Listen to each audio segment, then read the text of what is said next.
सबसे पहले तो मैं यही जानना चाहूंगी कि आखिरकार रत्न जो होते हैं ज्योतिषी में उसका क्या महत्व होता है। ज्योतिष शास्त्र में और सनातन धर्म में अगर आप देखेंगे तो हमारे शरीर में पीछे जो है 7 चक्र होते हैं, है ना, जो कि 7 चक्रों से जुड़ी हुई 16,108 नस नाड़ियां होती है। कई बार ऐसा होता है कि लोग बिना कुंडली दिखाए खुद से ही रत्न धारण करने लग जाते हैं, तो कहीं ना कहीं ये भी गलत होता है पंडित जी। कई लोग आजकल इंस्टाग्राम पे, यूट्यूब पे दिन भर ज्योतिषों के रील देख कर सोचते हैं कि मेरी ये राशि और मैं ये रत्न धारण कर लूं, तो आप ये मान के चलिए कि वो अपना टोटली नुकसान कर रहे हैं। लोगों की मान्यता है कि रत्न धारण करना चाहिए, लेकिन सही रत्न कैसे पाए? क्योंकि रत्नों की पहचान हर व्यक्ति और हर पंडित जी भी नहीं कर सकते। तो खासकर जिन दुकानों में सर्टिफिकेट मिल रहा है उन्हीं दुकानों से जाकर के आप रत्न अवश्य धारण करें। नमस्कार, समय नाम में आपका स्वागत है। मैं हूं ज्योति कुमारी। तो आज हम बात करेंगे रत्नों की, कि रत्न आपके जीवन में कैसा इम्पैक्ट डालते हैं और रत्न पहनने से क्या उसके दुष्प्रभाव भी होते हैं। तो आज हम बात करेंगे पंडित कान्हा जोशी जी से, जिनसे जानेंगे कि आखिरकार रत्न जो है हमारे लाइफ पे कितना इम्पैक्ट डाल सकते हैं। पंडित जी, बहुत बहुत स्वागत है आपका। सबसे पहले तो मैं यही जानना चाहूंगी कि आखिरकार रत्न जो होते हैं ज्योतिषी में उसका क्या महत्व होता है। ज्योतिष शास्त्र में और सनातन धर्म में अगर आप देखेंगे तो हमारे शरीर में पीछे जो है 7 चक्र होते हैं, है ना, जो कि 7 चक्रों से जुड़ी हुई 16,108 नस नाड़ियां होती है। जब भी कोई भी ग्रह, शुभ ग्रह का हम लोग जब रत्न धारण करते हैं तो एंटीना के जैसा वो काम करता है, और जो ओरिजिनल में ग्रह आकाशमंडल में स्थित है वहां से वो पॉजिटिव रेजेस कैच करता है और हमारी सारी नस नाड़ियों में, पूरे शरीर में वो पॉजिटिविटी को अप्लाई करता है। इस तरह से रत्नों का काम होता है। तो सर्वप्रथम हमें यह ध्यान रखना होता है कि कौन से ग्रह हमारे लिए शुभ है और किन ग्रहों के रत्न पहने जाते हैं। लोग यहीं पे थोड़ी सी गलती कर जाते हैं। अमूमन लोगों को ऐसा लगता है कि मेरा अक्षय नाम है, मेरी मेष राशि है और मेष राशि के स्वामी मंगल है, तो मंगल का रत्न मुझे मूंगा पहनना है। सारे सराफा बाजार की दुकानों में भी इस प्रकार से लिखा होता है कि राशि रत्न, राशि रत्न, राशि रत्न। मेष राशि के हैं तो मूंगा धारण कर लें, वृषभ राशि के हैं तो हीरा धारण कर लें। ये सरासर गलत है। यहीं पे हम लोग गलती करते हैं। बिना किसी अच्छे ज्योतिषी, किसी ज्ञानी ब्राह्मण को कुंडली दिखाए बिना कोई भी रत्न आपको धारण बिल्कुल नहीं करना चाहिए, क्योंकि राशियों के अनुसार रत्न धारण नहीं किए जाते हैं, लग्न के अनुसार रत्न धारण किए जाते हैं, जो आप स्वयं नहीं जान पाएंगे। 2 वीडियो देख करके वो आपको प्रख्यात ज्योतिष बता पाएंगे कि आपको कौन सा रत्न धारण करना है। जी, कई बार ऐसा होता है कि लोग बिना कुंडली दिखाए खुद से ही रत्न धारण करने लग जाते हैं, तो कहीं ना कहीं ये भी गलत होता है पंडित जी, क्योंकि उससे प्रभाव जो होते हैं हमारे जीवन में नेगेटिव भी पड़ सकते हैं, पॉजिटिव पड़ सकते हैं। तो इससे क्या क्या दुष्प्रभाव होते हैं? जी, जैसा आपने सही कहा कि कई लोग आजकल इंस्टाग्राम पे, यूट्यूब पे दिन भर ज्योतिषों के रील देख कर सोचते हैं कि मेरी ये राशि और मैं ये रत्न धारण कर लूं, तो आप ये मान के चलिए कि वो अपना टोटली नुकसान कर रहे हैं। जिस फील्ड में जिनने महारत हासिल कर रखी है, जब तक आप उनके पास नहीं जाएंगे, कंसल्टेशन फीस जब तक नहीं देंगे, दक्षिणा जब तक नहीं देंगे, तब तक आपको उस चीज का नॉलेज नहीं मिलेगा। आप सोचें, आपके घर में कोई बच्चा बीमार पड़ा है, तो क्या 2 वीडियो देख करके आप बच्चे की दवाई लेकर के आ जाएंगे?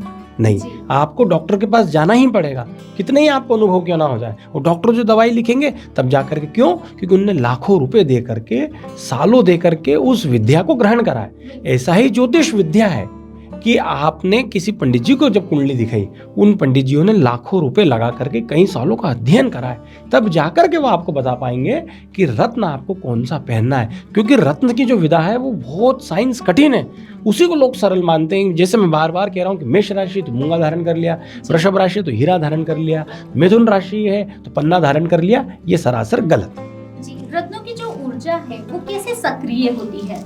जी, जैसा मैंने आपको बताया कि हमारे 7 चक्र हैं, उनसे जुड़ी हुई 16,108 नस नाड़ियां हैं। तो जैसे अगर आपने पुखराज रत्न धारण करा है, तो पुखराज रत्न किन के अधीन आता है? गुरु ग्रह के अधीन आता है। कि बृहस्पति ग्रह का कोई रत्न होता है तो वो पुखराज होता है। तो जब आप पुखराज धारण करेंगे सही उंगली में, जो कि पहली उंगली होती है, जिसे आप इंडेक्स फिंगर कहते हैं या तर्जनी उंगली कहते हैं, इसमें जब आप पुखराज धारण करेंगे तो वो रत्न जो है ऊपर जो स्थित है बृहस्पति ग्रह, वहां से पॉजिटिव रेजेस कैच करता है।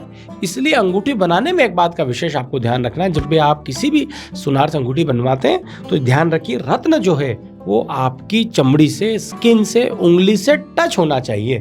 इस प्रकार से आपको रत्न की अंगूठी बनाई जाती है। जैसे आप स्क्रीन पे देखेंगे कि जैसे ये मैंने नीलम धारण कर रखा है, और नीलम का जो पिछला भाग है यहाँ पर सोने की परत नहीं है, यहाँ पर ये ओपन है। जब तक ये उंगली से टच नहीं होगा तब तक ये काम नहीं करेगा। जी, तो क्या इसको अभिमंत्रित करना आवश्यक होता है या फिर हम साधारण तरीके से धारण कर सकते हैं? नहीं, बिल्कुल अभिमंत्रित करना बिल्कुल कंपलसरी होता है। कि कोई भी रत्न अगर आप लाते हैं तो आप किसी भी वैदिक ब्राह्मण को दे करके उस रत्न को अभिमंत्रित करवाएं। एक तरह से आप उसको चार्ज करवा रहे हैं, उसमें आप प्राण डाल रहे हैं, और उसके बाद आपको ग्रहों को उनके दिन के अनुसार धारण करना है, जो मैं आगे बताऊंगा आपको। जी, तो कौन से दिन कौन सा ग्रह का जो रत्न होता है वो धारण करना चाहिए? जी, विशेषकर मेष राशि और वृश्चिक राशि के स्वामी होते हैं मंगल।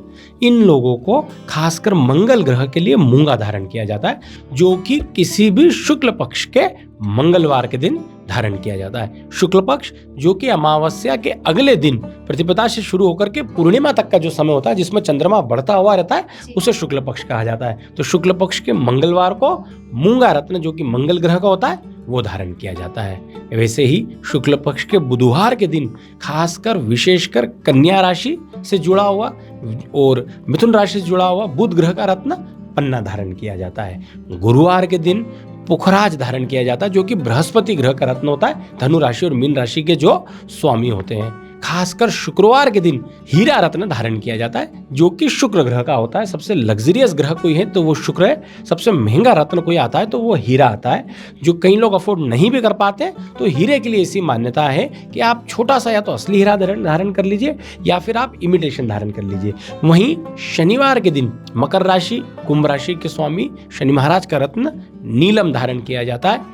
रविवार के दिन सूर्य ग्रह का रत्न खासकर माणिक जिसे कहा जाता है, माणिक धारण किया जाता है। और सोमवार के दिन चंद्रमा का रत्न मोती धारण किया जाता है। पंडित जी, अगर कोई गलत रत्न धारण कर लेता है तो क्या उसकी लाइफ में नेगेटिव इम्पैक्ट भी पड़ता है? जी, बिल्कुल बिल्कुल नेगेटिव इम्पैक्ट पड़ता है। कई बार हमने ऐसा देखा है कि कोई गलत रत्न अगर आप धारण कर लेते हैं तो वो कुछ ही घंटों में व्यक्ति के ऊपर लांछन तक लगवा देते हैं। मैं दिन या महीनों नहीं बोलूंगा, कुछ ही घंटों में वो रत्न आपको नुकसान कर देंगे, आपके ऊपर लांछन लगा देंगे, इवन जेल तक आपको पहुंचा देंगे।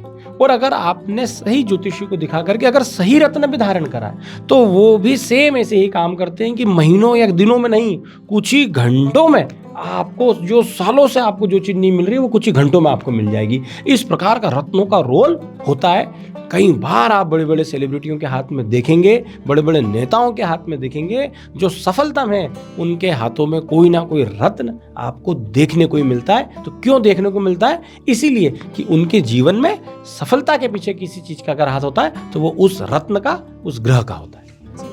रत्नों को धारण करने का सही तरीका क्या होता है? जी, विशेषकर सबसे पहले आपको यह ध्यान रखना है कि सबसे पहला काम आपको जो करना है, किसी भी अच्छे ज्योतिषी को अपनी कुंडली अवश्य दिखाना है। कुंडली आप ध्यान रखें, लग्न कुंडली आपको दिखाना है। लग्न कुंडली के आधार पे कोई भी ज्योतिषी आपको रत्न बताएंगे, वो रत्न आपको धारण अवश्य करना है। इस बात के पीछे नहीं पड़ना है कि मेरी ये राशि है तो मैं उस राशि के स्वामी का रत्न धारण कर लूं, वो गलत है। लग्न कुंडली के आधार पे आपको पंडित जी बताएंगे कि कौन सा रत्न आपको धारण करना है। फिर विशेषकर आपको ये ध्यान रखना है कि 9 ग्रह को 2 ग्रुप में आपस में बटे हुए हैं।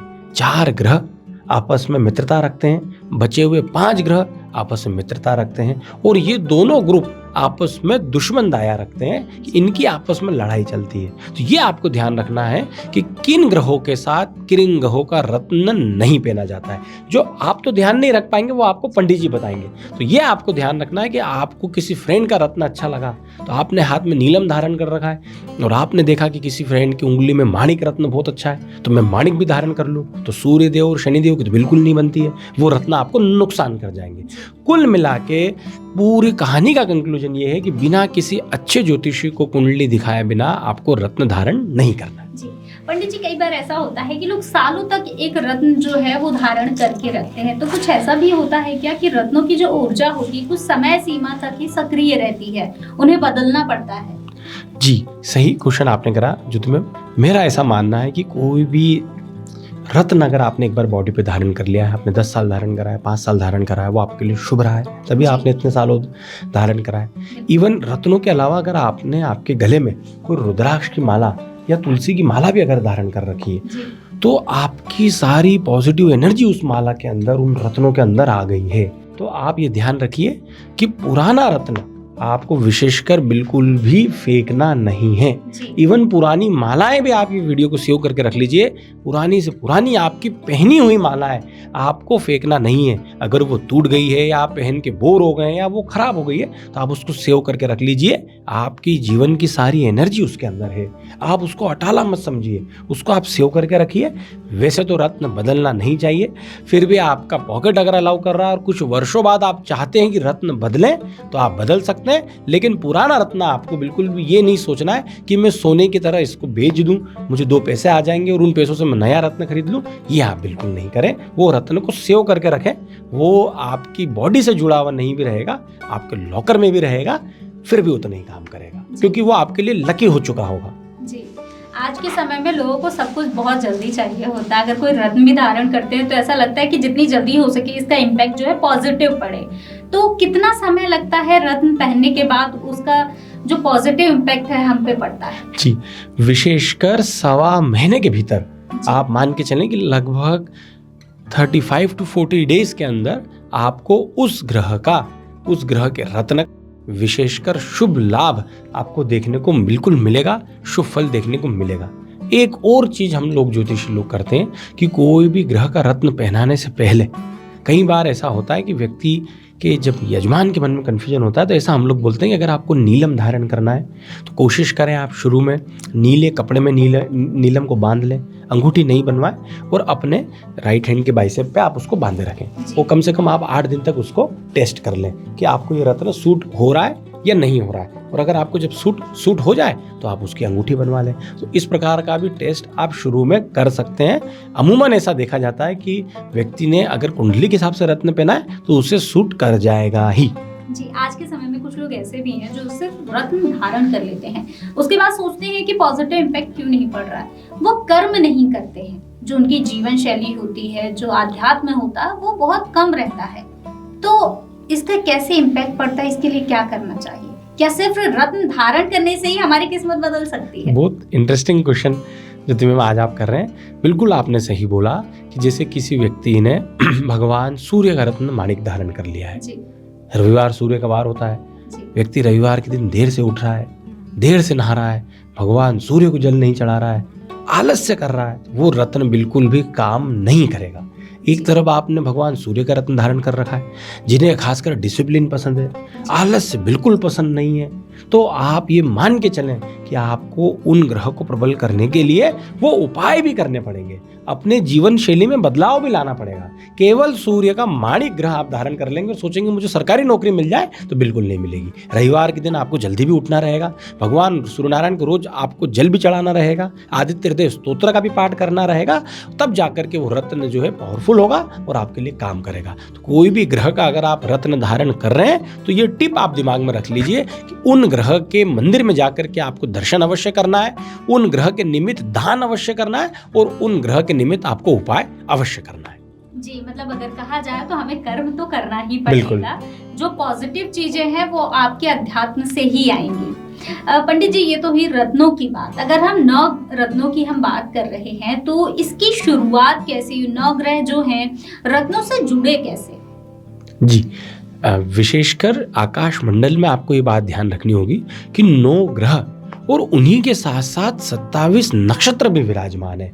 जो आपको आकाश मंडल में तारे और सितारे दिख रहे हैं वो एक तरह से नक्षत्र है। तो 27 नक्षत्रों का, उन 9 ग्रहों का ज्योतिष शास्त्र में अपना अपना महत्व बताया गया है। खासकर जो पत्थर, जो रत्न जिस ग्रह को प्रिय है, जिस रंग का है, जो रंग उस ग्रह को प्रिय है, वो रत्न विशेषकर उस ग्रह के लिए खासकर लाभकारी हो गया है। मैं आपको थोड़ा लिस्ट में आपको बताता हूँ। जैसे बृहस्पति ग्रह है, गुरु ग्रह है, उनके लिए खासकर पुखराज रत्न धारण किया जाता है। भगवान शनि महाराज की कृपा पाने के लिए नीलम रत्न धारण किया जाता है। लग्जरियस ग्रह शुक्र ग्रह की कृपा पाने के लिए हीरा धारण किया जाता है। बुध ग्रह की कृपा पाने के लिए खासकर पन्ना धारण किया जाता है। भगवान सूर्य नारायण की कृपा पाने के लिए माणिक धारण किया जाता है। मंगल ग्रह की कृपा पाने के लिए खासकर मूंगा धारण किया जाता है। और चंद्रमा की कृपा पाने के लिए मोती धारण किया जाता है। 2 पाप ग्रह इस लिस्ट में और रह जाते हैं, राहु और केतु। खासकर राहु के लिए गोमेद और केतु के लिए लहसुनिया विशेषकर धारण किया जाता है, जो कम ज्योतिषी खासकर इसको डिस्क्राइब करते हैं और अमूमन किसी भी लोगों को बताते हैं। मैं भी कम ही बताता हूँ। बाकी अगर राहु केतु के लिए धारण किए जाते हैं तो गोमेद और लहसुनिया ये रत्न धारण किए जाते हैं। तो ये 9 ग्रहों के ये अपने अपने 9 रत्न हैं, जो खासकर सप्ताह के 7 दिनों के अंदर जिन ग्रहों के जो दिन मैंने पहले बताए उस हिसाब से धारण किया जाता है। लेकिन जैसा मैम ने कहा कि खासकर कर्म प्रधान है, जब तक आप अपने कर्मों को प्रधान रह करके नहीं करेंगे तब तक कोई भी ज्योतिषीय उपाय और कितने ही मंदिरों में आप क्यों ना चला जाए और कितने ही टोटके जो आजकल इंस्टाग्राम की रील्स पर दिन भर मिलते हैं आप कर लीजिए, जीवन में कुछ हासिल नहीं कर पाएंगे। कर्म प्रधान माने उसी के साथ साथ आप ज्योतिषीय उपाय करें, मंदिरों में जाकर के दान पुण्य करें, तो ये सब चीजें आपके कर्म में सपोर्ट करेगी और जीवन में चहुओर से आप लोग सफलता अवश्य धारण करेंगे। जी, लोगों की मान्यता है कि रत्न धारण करना चाहिए, लेकिन सही रत्न कैसे पाए, क्योंकि ये सबसे बड़ा सवाल आ जाता है पंडित जी। क्योंकि कहीं भी अगर आप जा रहे हैं तो हर जगह रत्नों की दुकान खुल के रखी हुई है, लोग बताते हैं हमारे यहाँ पर सही रत्न मिलते हैं, लेकिन हम विश्वास कैसे करें? जी, सबसे पहले आपको ये ध्यान रखना है कि जो पंडित जी ने आपको रत्न बताया है वो ही रत्न आपको जाकर के खरीदना है। तो कोई भी खासकर ध्यान रखिए, आजकल तो कहीं आप ऐसे लैब्स देखते हैं जहाँ पर आपको सर्टिफिकेट मिलता है। तो जहाँ पर भी जो भी आपको दुकान में, विशेषकर सराफा बाजार में, जहाँ पर आपको सर्टिफिकेट मिल रहा है कि ये रत्न का ये सर्टिफिकेट है, उन्हीं दुकान से विशेषकर आपको खरीदना चाहिए। क्योंकि रत्नों की पहचान हर व्यक्ति और हर पंडित जी भी नहीं कर सकते। तो खासकर जिन दुकानों में सर्टिफिकेट मिल रहा है उन्हीं दुकानों से जाकर के आप रत्न अवश्य धारण करें। क्योंकि रत्न इतने महंगे आते हैं, कई रत्न तो लाखों में आते हैं, जैसे नीलम है, पुखराज है, ये सबसे महंगे रत्नों में आते हैं। तो लाखों रुपए के या हजारों रुपए के आप आज चीज़ खरीद रहे हैं, तो जब तक आपके पास सर्टिफिकेट नहीं होगा तब तक आप विश्वास बिल्कुल नहीं करें। कुछ कुछ रत्नों के कोई पैरामीटर्स डिसाइडेड है, इस प्रकार से उन्हें पहचाना जाता है। वो आप उन पैरामीटर्स को शायद चेक भी कर सकते हैं और आपको दुकानदार भी चेक करा सकते हैं। जी पंडित जी, आप हमारे दर्शकों को क्या संदेश देना चाहेंगे अगर वो रत्न धारण करना चाहते हैं तो? जी, विशेषकर बस आप ये वीडियो सेव करके रख लीजिए कि खासकर रत्न अगर आप धारण कर रहे हैं तो कोई भी अच्छे ज्योतिषी जिन पर आपको विश्वास है उनके पास आप लाइव जाकर के कुंडली दिखाएं, कुंडली की दक्षिणा आप अवश्य दें। खासकर ऐसा देखा जाता है, अमूमन व्यक्ति हर जगह खर्चा करता है, लेकिन ब्राह्मण को जब दक्षिणा देने की बारी आती है तो व्यक्ति सोचता है कि अरे हम इनको दक्षिणा 100 रुपये दें या फ्री में हम लोग हमारा काम करा लें। तो यहीं से आप मान के चलिए कि आप अपना बृहस्पति ग्रह को खराब कर रहे हैं। विशेषकर उन ब्राह्मणों ने खासकर लाखों रुपए लगा करके डिग्री हासिल करी है, उस दक्षिणा से उनका घर चल रहा है। तो आप ये तो सोचें कि अगर वो फ्री में ये कार्य करेंगे तो उनका घर कैसे चलेगा और आपका उद्धार कैसे होगा। तो विशेषकर दक्षिणा, आपको एक बात का ध्यान रखना है, किसी भी ब्राह्मण से आप छोटे से छोटा मुहूर्त भी क्यों नहीं निकाल रहे हो तो दक्षिणा आपको अवश्य देनी है। कि आप कई बार ऐसा देखते हैं, हमारे पास फोन आते हैं, पंडित जी हम लोग गाड़ी खरीद रहे हैं, कोई अच्छा मुहूर्त बता दीजिए। पंडित जी हम लोग कार खरीद रहे हैं, कोई अच्छा मुहूर्त बता लीजिए। 15 लाख रुपए की आप लोग कार खरीद रहे हैं और किसी मंदिर में जाकर के आप एक मिठाई का पैकेट वो ब्राह्मण को दक्षिणा आप नहीं दे सकते, तो आपकी वो कार खरीदने का मतलब क्या है? कहीं इस बातों से कई लोगों को बुरा लग रहा होगा, लेकिन आप ये मान के चलिए कि सत्य सनातन धर्म में अगर आपने जन्म लिया है, हिंदू माँ की कोख से अगर आपने जन्म लिया है, तो अपने धर्म को अगर आप बढ़ाना चाहते हैं तो उस धर्म को जिन पंडितों ने जिंदा रखा है, कम से कम उन्हें आप दक्षिणा देकर के अपना काम कराएं। कम से कम आप उन्हें थोड़ी ही दक्षिणा क्यों ना दें, जिससे उनका उत्साह भी बढ़ेगा और उनका घर भी चलेगा। तो आप दक्षिणा देकर के अपना काम करें। खासकर किसी अच्छे ज्योतिषी को कुंडली दिखाएं, उसके बाद ही रत्न खरीदें। बिना किसी ज्योतिषी को कुंडली दिखाए 2 रील देख करके, 2 वीडियो देख करके अगर आप रत्न खरीदेंगे तो इससे आपका ही नुकसान होगा। जी, बहुत बहुत धन्यवाद पंडित जी। तो अभी हमने पंडित जी से जाना कि आखिरकार रत्न जो है कौन से कैसे पहनना चाहिए और खुद से धारण करना बिल्कुल भी नहीं चाहिए। ऐसे ही वीडियो लगातार हम आप तक पहुंचाते रहेंगे। देखते रहिए समय नाम। नमस्कार। प्योर श्योर दूध और घी, माँ के प्यार सा, मिलावट से दूर, भरोसे से भरपूर, प्योर भी श्योर भी।